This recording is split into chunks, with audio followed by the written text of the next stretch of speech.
All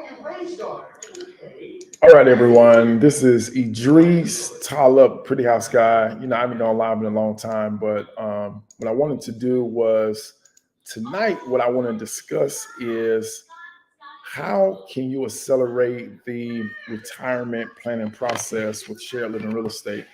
So what I do is I utilize shared real estate as a way to generate multi-family income with a single family house.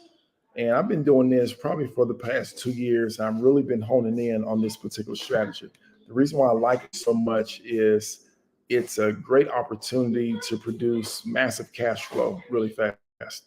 And here's the best thing about it is that you don't need to have any experience. As a matter of fact, this is the easiest way to invest in real estate. And the thing that I love most about it, you don't need a mortgage. You're not going to need to become a real estate agent, and you don't need to find all these deep discounted properties. These properties are everywhere. And not only that, it allows you to create solutions for the affordable housing crisis. So this is a type of investing to where you're always going to be able to make money. All right. So in the next few minutes, what I'm going to do is I'm just going to share some strategies that I've been utilizing to help my students as well as myself get off to a quick start.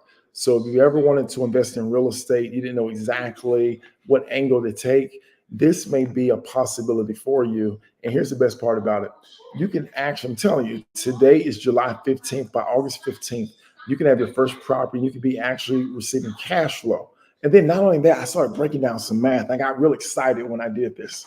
Did you know of one house, you could produce the same amount of cash flow as if you save $1 million in your retirement plan? And I'm gonna do the numbers for you, so make sure you stay tuned because I'm actually gonna go through these numbers and I'm gonna prove to you mathematically how one house can produce more cash flow than $1 million in your retirement plan. And I can prove all of that mathematically. So, like I said, I've been investing in real estate over the past 21 years. I'm known as a pretty house guy. Typically, what I do is I do creative financing with nice houses and nice neighborhoods. What I utilize are lease options, subject to, as well as seller finance. As a matter of fact, I've never had a mortgage from a bank a day in my life. My credit's never been checked a day in my life. And it's very rare that I've ever had to put any money down in the house whatsoever. And I've been able to do hundreds of transactions like this. I've been able to do things like this on the business side as well. So that's just a little bit about myself. And what I wanted to really talk about this evening is how you yourself can get off to a fast start. Most people, when they think about investing in real estate, typically the way that they go in, if they have excellent credit, they'll go into a lender. The lender will tell them, say, look, you have great income. If you put 20% down on this property, as long as the appraisal and everything makes sense, we're willing to finance the rest. Or some people, they may have to borrow money from hard money. They may go to a hard money lender to where they do have to put some money down. They have to pay points for that loan. And then the hard money lender is going to come in. It's going to be a pretty high interest rate, somewhere around 15%.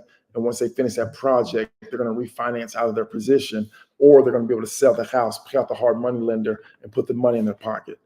And then we all know about individuals where you may not have, too much money. You're looking to generate quick cash. You don't want to deal with a rehab project. That's when wholesaling real estate comes in. And wholesaling real estate is an excellent way to get involved in real estate. The only problem with wholesaling real estate is, for one, everybody's doing it. And then not only that, you have to offer pennies on the dollar to be able to make money, which is quite difficult. That's the reason why 75 to 90% of individuals, when they get started in real estate, they're not able to do their first transaction.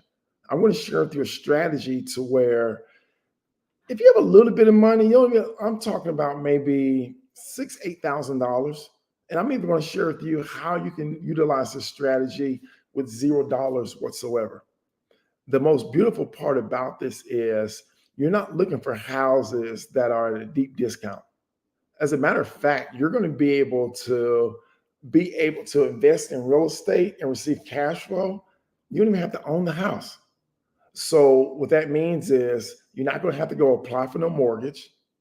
That means that you're going to be able to find all the leads that you want to for free online. I'm sure with you how you're going to be able to do that. And then here's the best part. I don't care what happens in the economy. This is a business model that's always going to be in high demand because for most people, it depends on the market that you're serving. What we are providing for the marketplace is safe, clean, affordable housing. And let's just think about how expensive housing is right now. Housing prices have gone up substantially. Look how high interest rates are now. Look how high their rental prices are. A lot of people, they're not able to qualify for mortgages, which forces them to rent. More people who will rent with limited supply of houses, that's going to force the rental amount to go up, especially in larger cities. So we see it all over the place. What about those individuals who are on fixed incomes? People who may have had, they may not have had all the advantages in life. Maybe they suffer from mental health disorders. Maybe they have intellectual disabilities, developmental disabilities, or maybe, they're just a hardworking person who has a job to where, they're living paycheck to paycheck. They don't have the credit to where they can meet underwriting criteria to be able to rent a place. Maybe they don't have the 3 times income. I know in Georgia, and I think this is going to spread around the nation, Georgia, they actually changed the requirements to where landlords are not able to require 3 times income. Now it's 2 times, which is significant. So, I mean, think about it. A lot of places in Atlanta that stay anywhere pretty decent, those places are going for $2,000 a month. 3 times income means you need to make $6,000 a month. 6 times 12 is $72,000.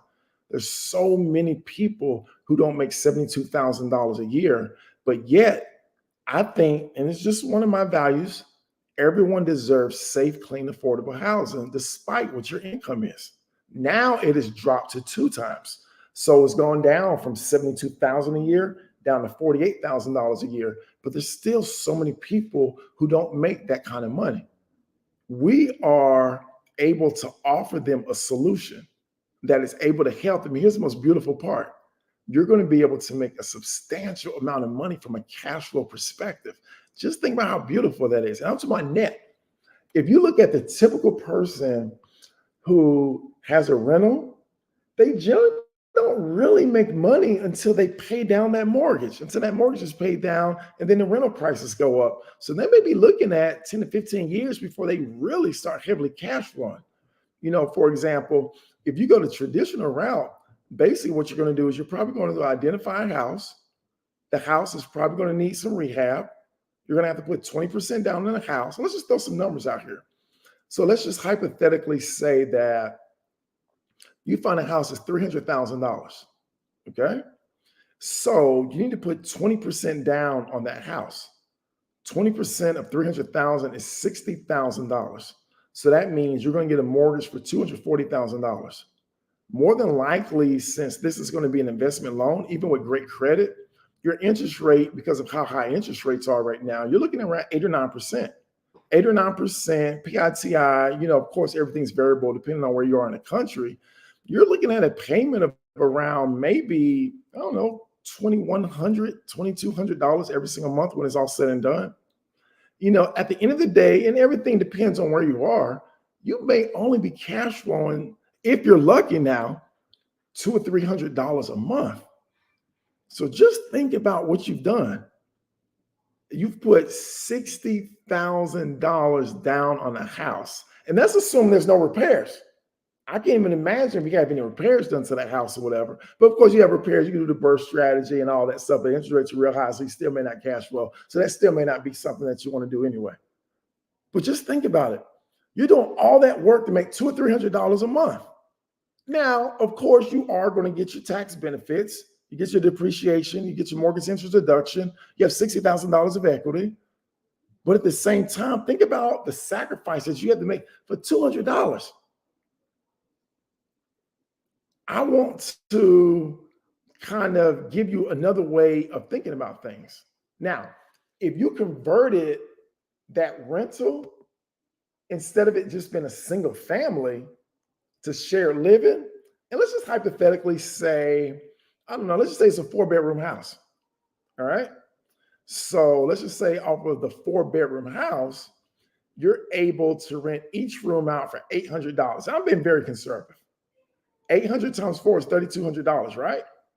$3,200 minus your $2,200. So that gives you $1,000. Now you've done 5x the amount of cash flow that you're able to receive. Of course, you know, there's utilities and other expenses or whatever, but I'm just being conservative with you. Well, I want to help you make a paradigm shift right now. This is what I would do with $60,000. This is what I would personally do. Seriously. So with $60,000 in this high interest rate environment, I wouldn't put $60,000 down on one house. I wouldn't do that. What I would do instead is I would do rental arbitrage. Let me tell you what I would do with that. All right. So rental arbitrage basically means I would rent a house out and I would sublease it by renting out the rooms. All right. And I'm just throwing out some very conservative numbers right now. Okay. What I look for is I look for houses that are in old working class neighborhoods with low crime. And the way that I'm able to figure that out, actually, you know, you can go online and look at crime statistics, but the easiest way to do it is just drive through that neighborhood. If I see people walking their dog and I see people pushing babies down the road, that means they feel safe. I look around the neighborhood. Do I see cars that are just parked that are broken down? You know, that's something that I don't want to see. I also look at the yards. Do they cut their yards? Do they have, you know, do they take pride to be able to, you know, cut their grass and everything? You know, it's a pride in ownership. You know, these are some of the things that I look for as well. So with that being said, once I identify a neighborhood like that, I want to ensure that, you know, it's going to cash flow for me. So I'm in Atlanta, Georgia. And what I look for, if it's going to be a 4-bedroom, so I look for houses that are at least 4 bedrooms, 2 bathrooms. Okay. If it's going to be 4 bedrooms, I'm looking to pay $2,000 or less per month. That's what I'm looking for. All right. If it's 5 or 6 bedrooms, I'm wanting to go up to $2,500. All right. I know in Atlanta, in the city of Atlanta, I could probably get $900, maybe $1,000 per room. However, let's just go with our $800 conservative figure now. So if I'm able to get a house, let's just say $1,800 a month. Typically on the master bedroom, that fits as a premium because the master has its own bathroom. People are willing to pay more. Nikki, that's rent. That's rent. So what I'm talking about now is instead of having to qualify for financing, some people they're not able to qualify for financing. I would actually rent these houses out. I'm going to go through the numbers with you real fast. Okay. So let's just hypothetically say that the rent is $1,800. Typically, they're going to charge you $1,800 for a security deposit, $1,800 first month's rent, which is prorated. But let's just assume you move in on the first. That's $3,600. And then, of course, you're going to have to furnish it because we are doing shared living. So let's just say that you're in the house for, I'll do a number that goes 18. Let's say you're in the let's just say 10,000. I'm be very conservative. I never have to spend that much money, but let's just say $10,000. Daggone, Jasmine, you got 8 houses? All right, good job. Well, anyway, let's just say you are able to spend $10,000 on each house. Well, with that $60,000, instead of putting it all into one house, that's only going to yield you about, what I say, $1,000 and $200, depending on what your business plan is. Now I can get 6 houses. All right. So let's just hypothetically assume that I am able to cash flow $1,000 per house. Now, off of that $60,000 investment, I'm able to net $6,000 a month in my pocket. All right. Now, imagine if I do double room occupancy. So when I start going after specialized populations, these are lower income individuals who have fixed incomes, who get disability, they get SSI. Because their income level isn't very high, they're almost forced to share a room. And when you share a room, typically you'll charge around $650, $750 per bed. So $650 times 2 is $1,300 per bedroom. 1,300 times 4 bedrooms is $5,200. So $5,200, and let's just hypothetically say expenses come up to about let's just say $2,500, $2,600. That means now my cash flow is $2,600 per property. If you were here in the beginning of the live, I was telling you how off one house, I could produce the same cash flow as saving $1 million in my retirement plan. Let me break that math down. So I used to be a financial advisor. I was on Wall Street. I did all this great stuff back in the day, okay? So let's just hypothetically say someone has $1 million in their 401k plan, all right? When you turn 59 and a half, you are able to access that money penalty-free, all right? Now, with that being said, the money has grown tax deferred in your retirement plan all of these years, right? What do you think is going to happen when you start pulling the money out? You have to pay taxes on that money at your tax bracket. We have this huge deficit right now. Do you think 15, 20 years from now, taxes are going to be lower than they are now or higher? Of course, we don't know, but more than likely they're going to be higher because we have such a huge deficit. So with that being said, let's just imagine most financial advisors, they're going to tell you you should only be pulling out about 4% of your principal to ensure that the principal is not eroded. So 4% of $1 million is $40,000. Now we got to pay taxes on it. All right. Let's just hypothetically say, I know we got our adjusted tax rates and everything. You are able, out of that 40, you're able to access 30. All right. So that's a little bit, what's that? I think that's like $2,500 a month. So now let me ask you a question. What's easier for you to do? Is it easier for you to save $1 million? Knowing for every million, you're going to be able to pull out $2,500? Or go rent a house and then sublease the rooms with double occupancy? That's $2,600. How hard is that? Even if you don't have the money, you can always partner with the owner of a house. You'll see an owner of a house, they're trying to rent their house out, give them a call, and I'll say, look, I would like to show you a way of how I can pay you more money than market rent. Is this something that you and I can have a conversation about? Yes or no? Most of them are going to be kind of intrigued. Well, what do you mean by that? You explain the concept to them. Remember, you only need one.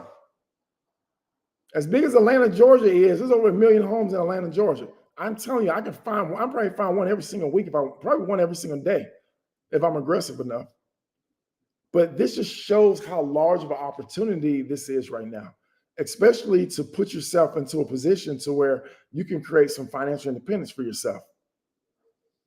And here's the best part about it. You don't have to go to no bank and borrow all this money, so you're not putting yourself at risk.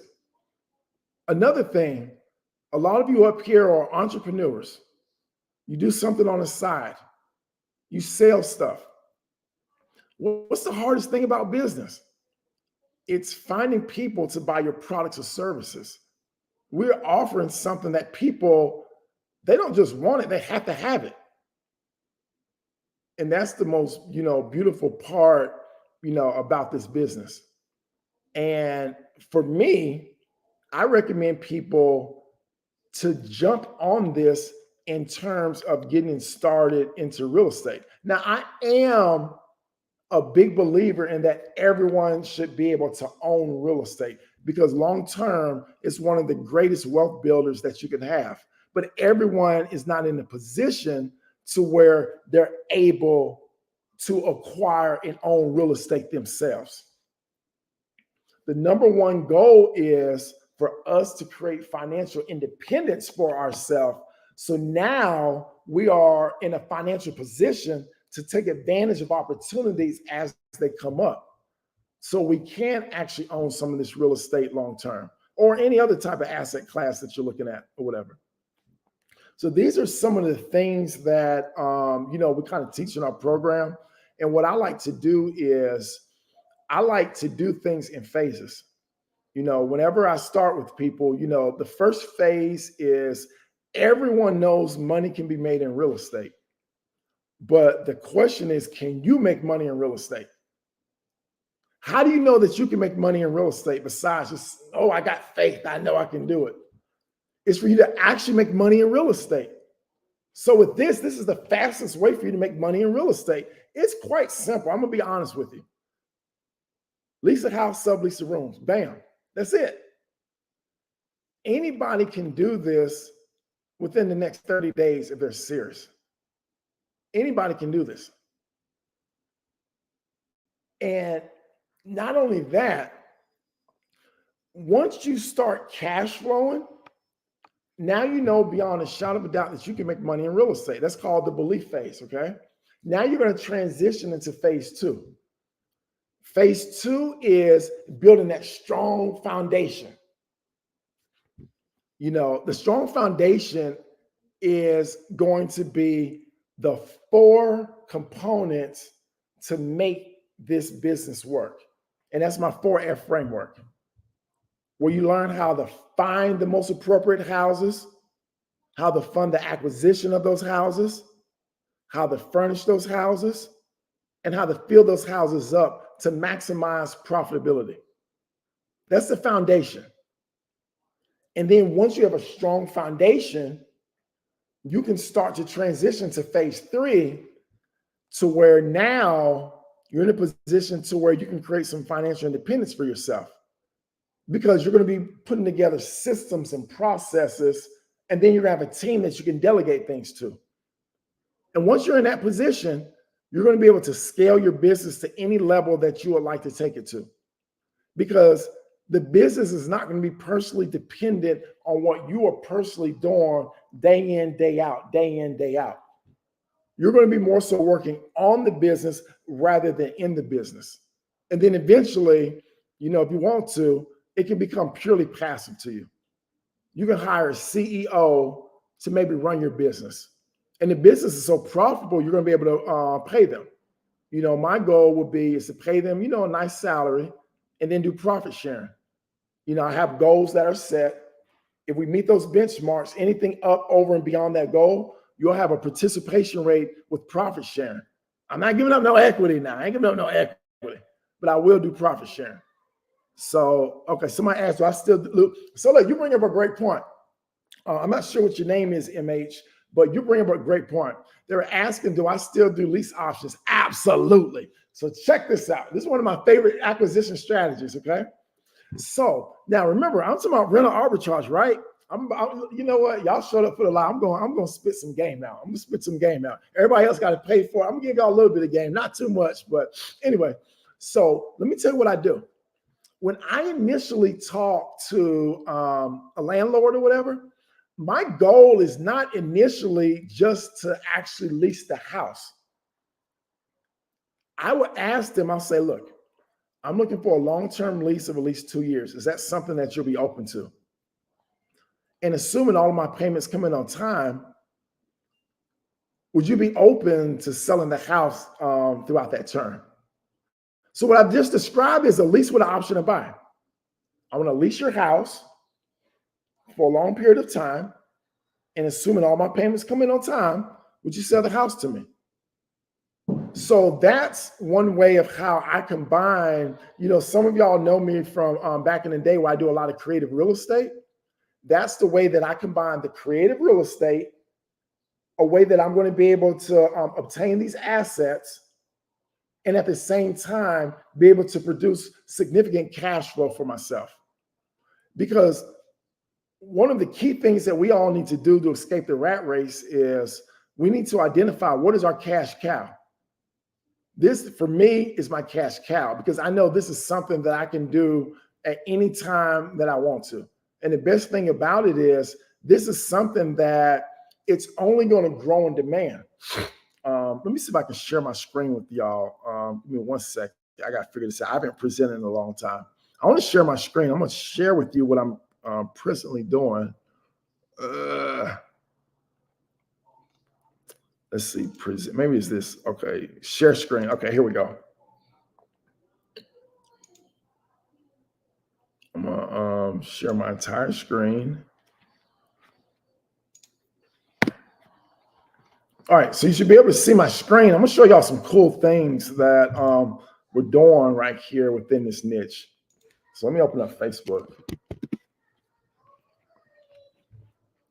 So now I know we've been talking about the shared living. A lot of it is with at-risk populations, but it doesn't always have to be at-risk populations.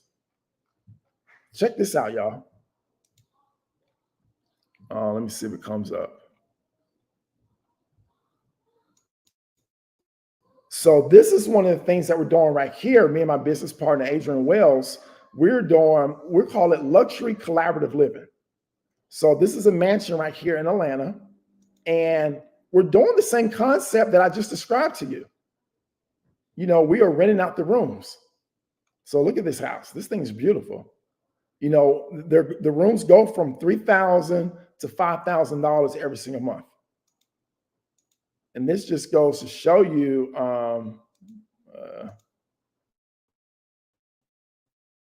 my internet is not good here right now, but nonetheless, this is a beautiful property. You know, another concept that we have was individuals when they have cosmetic procedures and they need rest, you know, being able to rest at a nice house instead of going to an Airbnb or instead of going to a hotel. You know, my lady, she came up with, you know, typically when you're in after you deliver your baby, you're in the hospital for 48 hours for option. I think it's 48 or 72 hours, whatever. And then after that, what happens? You have to run home. You have to be a mom, and you don't really have too much recovery time. You know, just imagine being able to go somewhere to where maybe for 3, 4, 5 days that you can just rest, you can recover, you can kind of just, you know, ease your way back into all the demands of life that's going to happen once you come back home with that newborn baby. You know, another thing that I discussed with my business partner, actually came up with the idea. I think we were talking about on Friday is the opposite end of the realm. You know, when people die,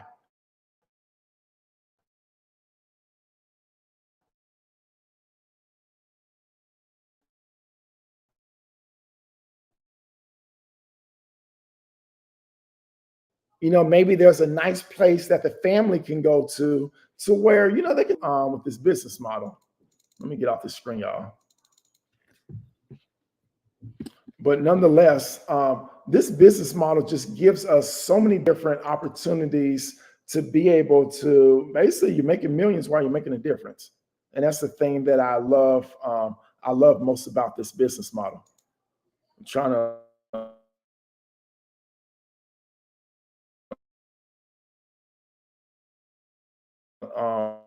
up the door to see. Do y'all have any questions about anything right now?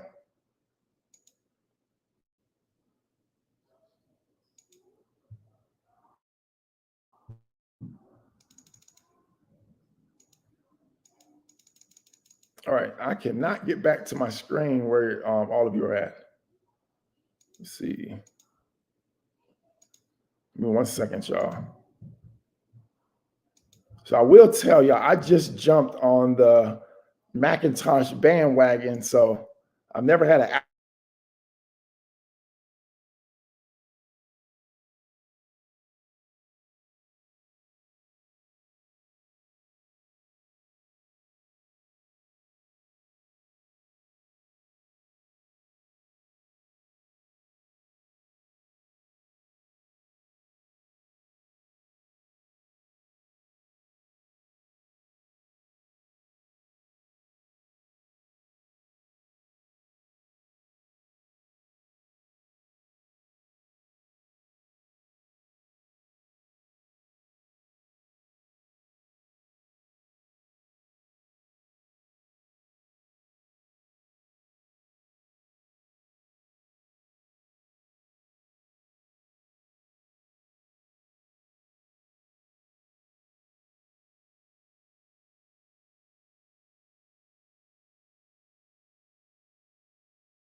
All right, look like I'm back. Anyway, yeah, I apologize about that. My internet went down, but nonetheless, let me see. I see some questions that some of you have asked.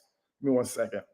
Do I still do? How do you find employees for the disabled room in the house? I do.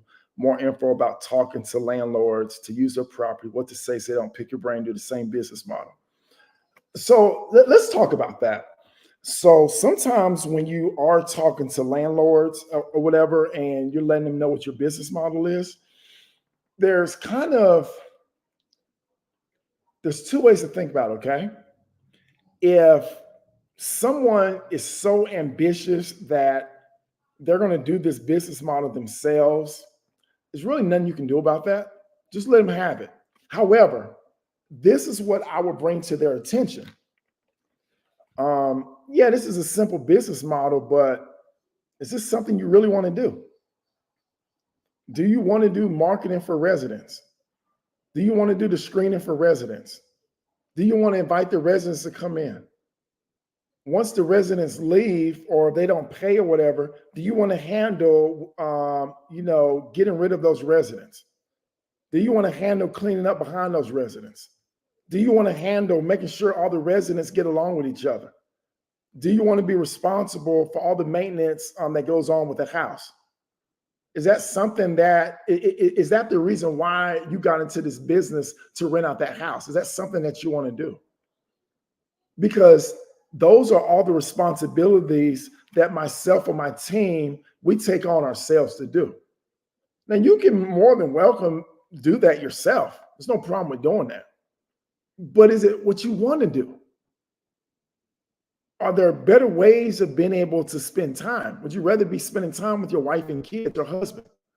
Would you rather be on a vacation with your loved ones? Would you rather go to a ball game with your buddies or whatever? So that's how I would go about articulating my value and what I'm bringing to the table. Are you going to be able to identify individuals who are going to be able to stay in your home that have guaranteed income? Do you have the relationships that are going to allow you to get this house cash flowing just like that? So those are some of that. That's how I would talk, to those landlords and owners of the house. Let's see what else. Diane was asking, do I have any realtor that can help find a house in Athens? Most houses aren't zoned. Okay, so here's another thing, Diane. Those houses, okay, to answer your question, I do not have a specific realtor for Athens, and I'm assuming you mean Athens, Georgia. I think there's an Athens, Alabama, if I'm not mistaken. But nonetheless, what I would probably have you do is join a real estate investment group. And throughout that group, there's going to be several realtors that understand how to work with investors. And then if you want to, Diana, whatever, just shoot me a DM or whatever. I see you on Facebook. Shoot me a DM, and then we can kind of talk offline about this as well. Now, another thing, also, Diane, the houses that I'm talking about, they're not zone commercial. These are zone residential, because we're not running a commercial business. We are running a real estate business. Okay. So with that being said, they don't have to be zone commercial. If that, if that makes any sense or whatever. And the thing about this business model is, and I'm being dead serious with every single one of you. This to me is probably one of the simplest and quickest ways to create financial independence for yourself. It is. Most people, they can live off 10, 12, 15, $20,000. Let's just go with $10,000 as an example. If you're cash flowing $2,000 per house, you only need 5 houses to produce $10,000 of monthly income. And for a lot of people, you're able to leave your job. Now, you're not rich by any means, but it gives you, financial security to be able to take care of, most of your expenses. It just depends on what your standard of living is. Another thing that I love about this is that, a lot of people, so there's two kind of segments to this business model. Some people call them co-living, some people call it group homes, some people call it communal living, some people call it rooming houses, some people call it boarding houses. There's all these variations of this business model where basically you have a house and then you rent out the rooms. So just depending on whoever your target market is going to kind of dictate, exactly what it is that you do. Because like I said, there are some specialized populations who, if you are providing services, that's where you are able to bill their insurance, but you have to be licensed because you're going to be regulated to be able to provide those type of services and to be able to bill insurance. And anytime you bill insurance, things have to meet medical necessity. And then you're subject to audits as well. So the gift is you make more money. The curse is there's regulatory oversight. So your stuff's not tight. You can end up in a lot of trouble. But what I'm going to start doing is I'm going to start going live a lot more. I know when I used to go live, I got a lot of great feedback or whatever. But before I end or whatever, I'd like to say that right now, I have some things that are coming out. I have a new course that I'm working on. And of course, I have my coaching program. And then what I'm doing also is I'm doing some fast track VIP sessions right now as well. So let me tell you a little bit about that. So the fast track VIP session is, instead of having everything extended out over several weeks, it's going to be to where, you and I, we can work together. It'll be one-on-one to where, we're going to lock in and focus. And I'm either going to do it 1 day or 2 days. I have to, create the curriculum.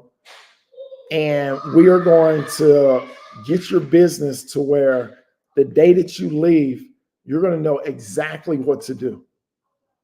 You're going to know exactly what market you're going to work with. You're going to know exactly where you're going to find these houses at. You're going to know exactly what do you say to these landlords.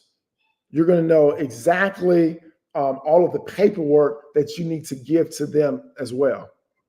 You're going to have all of your, like I said, your marketing material already developed for you. So you can hit the ground running. And of course, you'll have some support, from myself and my team as well. You're going to know about the phone system that we use to be able to track everything. You're going to have access to the CRM in terms of the business management tool that's going to be able to streamline everything for you. You're going to have access to the software they will use to be able to run the operations of the business and everything. We're also going to have, different spreadsheets that you're going to be able to track your KPIs, your key performance indicators, which we all know that, we have to be able to track our numbers to ensure that we're able to grow our business. I'm going to help you have metrics of how to monitor and measure your business to make sure that you're growing, to help you be able to reach your goals. As a matter of fact, you're going to leave there. You're going to know exactly how many houses do you need to have to meet your financial goals. You're going to know how many rooms do you need to have to meet your financial goals. How many residents do you need to have to meet your financial goals? Now, this is an accelerated program, and this is for serious people who are really serious to put in the work, because there's no point in just coming and getting the information without implementation. So if you're serious about some of these, y'all just message me. We'll have a conversation to make sure that we're a good fit for each other. And then we can work together to ensure you hit the ground running, and you're going to make you're going to have 2024 be the best year of your life heading into the holidays. In 2025, you're going to build all of that momentum. But anyway, it's getting kind of late. I appreciate all of you for, tuning in. Make sure you share, you like this, and, let's keep this going. If there's any particular topics that you would like for me to discuss, or if you have any questions or whatever, you can leave them down below in the comments, And then, like I said, if you're serious about working together, shoot me a message and then let's have a conversation. Have a good night. I'll talk to y'all later.